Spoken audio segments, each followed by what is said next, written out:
नमस्कार दोस्तों, स्वागत है आपका आज की हमारी इस हिंदी की क्लास में। तो आज की क्लास में हम लोग पढ़ेंगे पुरस्कार कि किस कवि को, लेखक को किस रचना पर कब पुरस्कार मिला है और कौन सा पुरस्कार मिला है। ये क्लास टीजीटी पीजीटी हिंदी के हर एग्ज़ाम के लिए ही महत्वपूर्ण होने वाली है। जैसे अब एस्टेट होने वाला है, एस्टेट 2025। तो शुरू करते हैं आज की हमारी ये क्लास। ये बहुत सारे एग्जाम में पूछा गया प्रश्न है कि महादेवी वर्मा को उनकी किस कृति पर भारतीय ज्ञानपीठ पुरस्कार मिला। तो ध्यान रखना है, यामा पर मिला था। कब मिला था ये भी इम्पोर्टेंट है, 1982 में मिला था। ठीक है, अगर ज्ञानपीठ पुरस्कार पूछा जाए कि सबसे पहले किसे मिला तो सुमित्रा नंदन पंत को मिला था।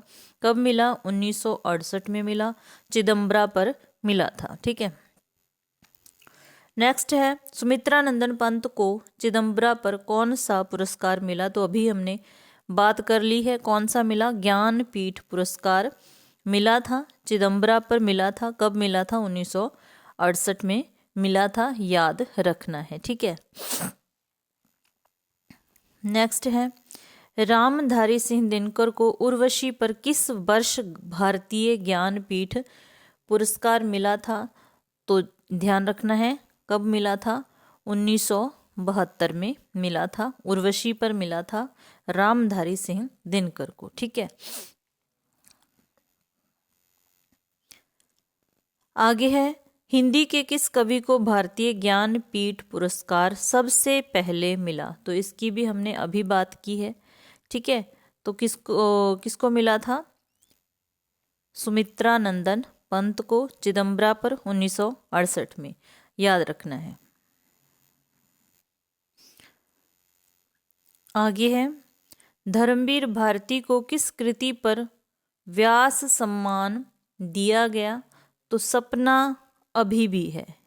ठीक है, सपना अभी भी पर मिला धर्मवीर भारती को व्यास सम्मान।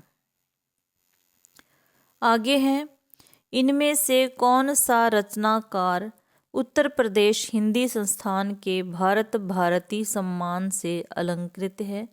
तो सही उत्तर हो जाएगा अगेय। इनमें से सरस्वती सम्मान किस साहित्यकार को प्राप्त हुआ है। तो हरिवंश राय बच्चन जी को सरस्वती सम्मान मिला हुआ है। इनमें से कौन सी कृति साहित्य अकादमी द्वारा पुरस्कृत नहीं है। तो कौन सी कृति नहीं है? कितनी नावों में कितनी बार। ठीक है, इस कृति पर साहित्य अकादमी पुरस्कार नहीं मिला है। तो कौन सा पुरस्कार मिला है? ज्ञानपीठ पुरस्कार मिला है। किसकी ये रचना है?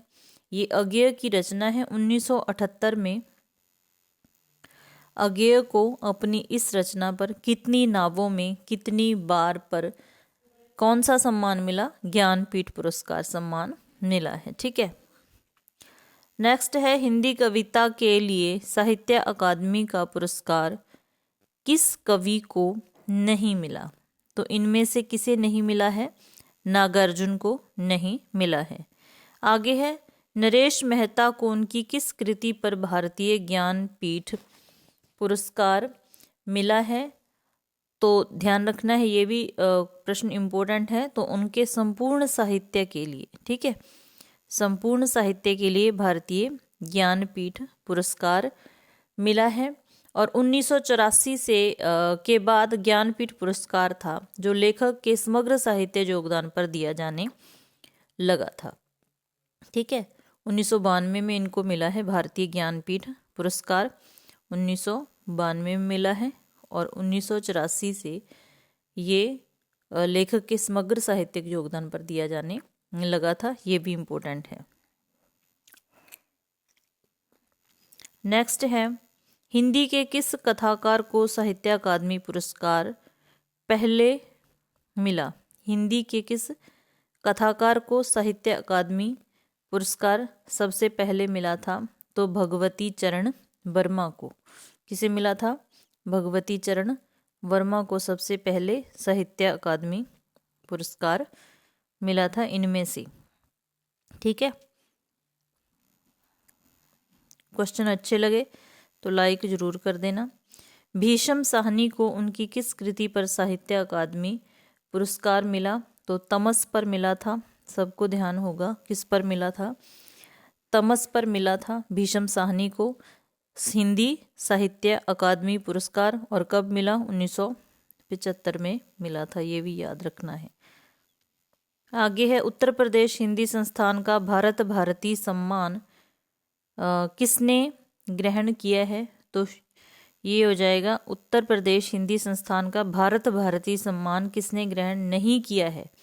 ठीक है, तो किसने नहीं ग्रहण किया है? श्री नारायण चतुर्वेदी ने। ठीक है, आगे है सुरेंद्र वर्मा को मुझे चांद चाहिए उपन्यास पर कौन सा सम्मान मिला था? तो साहित्य अकादमी सम्मान ही मिला है सुरेंद्र वर्मा को मुझे चांद चाहिए पर। ठीक है, तो ये भी याद रखना है।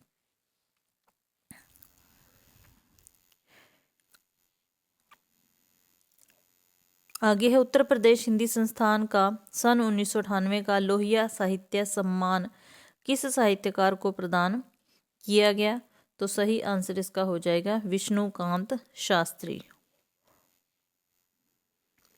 आगे है सन 1969 में श्री लाल शुक्ल को किस कृति पर साहित्य अकादमी पुरस्कार प्रदान किया गया? तो याद रखना है राग दरबारी पर। ठीक है, निराला की साहित्य साधना पर रामविलास शर्मा को कौन सा पुरस्कार मिला था? साहित्य अकादमी सम्मान। नेक्स्ट है अज्ञेय को किस कृति पर भारतीय ज्ञानपीठ पुरस्कार मिला? तो हमने इसकी बात कर ली है, कितनी नावों में कितनी बार पर। सन 1993 में व्यास सम्मान किस लेखक को मिला था? 1993 में किसको मिला था? गिरजा कुमार माथुर जी को। रामधारी सिंह दिनकर को किस रचना पर साहित्य अकादमी पुरस्कार मिला है? तो किस पर मिला है रामधारी सिंह दिनकर को साहित्य अकादमी पुरस्कार? संस्कृति के 4 अध्याय। आगे है माखनलाल चतुर्वेदी को किस रचना पर साहित्य अकादमी पुरस्कार मिला है? तो हिम तरंगिणी पर। माखनलाल चतुर्वेदी जी को साहित्य अकादमी पुरस्कार किस रचना पर मिला है? हिम तरंगिणी पर मिला है। और ये है 1955 में मिला है, ये भी ध्यान रखना है। आगे डॉक्टर विद्यानिवास मिश्र को किस वर्ष उत्तर प्रदेश हिंदी संस्थान के भारत भारती सम्मान से अलंकृत किया गया है? तो 1997। नेक्स्ट है इनमें से किसे प्रथम बार भारत भारती सम्मान प्रदान किया गया? मोस्ट इंपोर्टेंट क्वेश्चन है, तो महादेवी वर्मा को। ठीक है, आगे है सन 1995 का भारतीय ज्ञानपीठ पुरस्कार किस भाषा के साहित्यकार को प्रदान किया गया था? तो ये याद रखना है 1995 का भारतीय ज्ञानपीठ पुरस्कार किस भाषा के साहित्यकार को? तो मलयालम। कुंवर नारायण को उनकी किस कृति पर व्यास सम्मान प्रदान किया गया? कुंवर नारायण को कोई दूसरा नहीं। सन 1994 का मूर्ति देवी पुरस्कार किस भाषा के लेखक को प्रदान किया गया था? तो मराठी भाषा के लेखक को। विष्णु प्रभाकर को किस कृति पर साहित्य अकादमी पुरस्कार मिला? अर्धनारीश्वर पर मिला था। ठीक है, आगे है सन 1992 का भारतीय ज्ञानपीठ पुरस्कार किस भाषा के लेखक को मिला था? 1992 का ज्ञानपीठ पुरस्कार किस भाषा के लेखक को मिला था? तो हिंदी भाषा के लेखक को मिला था। 1992 का हमने पढ़ा भी है, नरेश मेहता को संपूर्ण साहित्य पर मिला था। सन 1997 का साहित्य अकादमी पुरस्कार हिंदी में किस कवि को मिला? तो किसे मिला था? लीलाधर जगूड़ी को मिला था। आगे है श्री लाल शुक्ल को उनकी किस कृति पर व्यास सम्मान प्रदान किया गया था? तो विश्रामपुर का संत पर। तो ये थी हमारी आज की क्लास। तो काफ़ी जो पुरस्कार है इम्पोर्टेंट है वो हमने देखे हैं, और साथ में ये भी ध्यान रख लेना है कि ये कब मिला, किसको मिला। ठीक है, क्लास अच्छी लगे तो लाइक ज़रूर कर देना, चैनल पर नए हो तो चैनल को भी सब्सक्राइब कर लेना। मिलते हैं फिर ऐसी ही नेक्स्ट क्लास में। क्लास देखने के लिए धन्यवाद।